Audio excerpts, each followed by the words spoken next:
is கண்டிப்பா வந்து pudding together film is not easy and it takes so much hard work. நாங்க ஆடியன்ஸா வந்து பார்த்துட்டு there's like a lot of positives and negatives and it all happens. But கண்டிப்பா வந்து every film will impact you a lot. How special is Agathiya உங்களுக்கெல்லாம்? Sir நீங்க ஆரம்பிச்சிருங்க. உங்ககிட்ட 120 ரூபாய் வாங்குறதுக்குள்ள நாங்க படுற பாடு.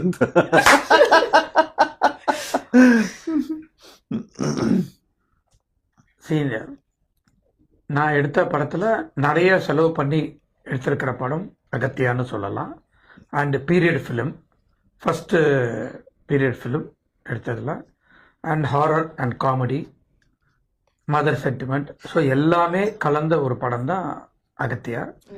அதை வந்து பா விஜய் நல்லா டைரக்ட் பண்ணி, இது பா விஜய்னு ஒரு இது இருக்கும், பட் அதுக்கு மேலே தாண்டி இது வந்து பா விஜய் இந்த மாதிரி ஒரு படம் எடுத்திருக்காரு அப்படின்ற ஒரு பிரமிப்பு படம் பார்த்தப்புறம் எனக்கு வந்துச்சு. நானும் அவரையும் கிட்ட பாராட்டினேன்.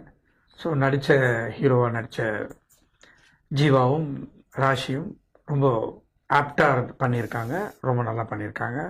அவர் வில்லன் ரொம்ப இங்கே பார்க்கறதுக்கு ரொம்ப சாதாரணமாக ரொம்ப சைலண்டாக உட்காந்துருக்காரு, பாவமாக இருக்காரு. ஆனால் படத்தில் பார்த்தீங்கன்னா நீங்கள் கண்டிப்பாக பயப்படாமல் இருக்க மாட்டீங்க. அந்த அளவுக்கு ஒரு டெரர்னு சொல்லலாம் mister Edward. It's confusing because my name is Edward. படத்துல எட்வின், படத்துல தான் எட்வின். சோ பாருங்க அவர் கேரக்டர் மாதிரி மாறிட்டாரு. Production calls me, they say yes Mr. Edwin. I got used to it. நிறைய ஆர்டிஸ்ட் இருக்காங்க படத்துல. இந்த படம் வந்து தமிழ் மட்டும் இல்ல, தெலுங்கு அண்ட் ஹிந்திலையும் February 28 பேன் இந்தியாவில் ரிலீஸ் ஆகுது. இந்த படத்தை வந்து PVR வந்து இந்தியா ஃபுல்லாக ரிலீஸ் பண்ணுறாங்க. Super sir.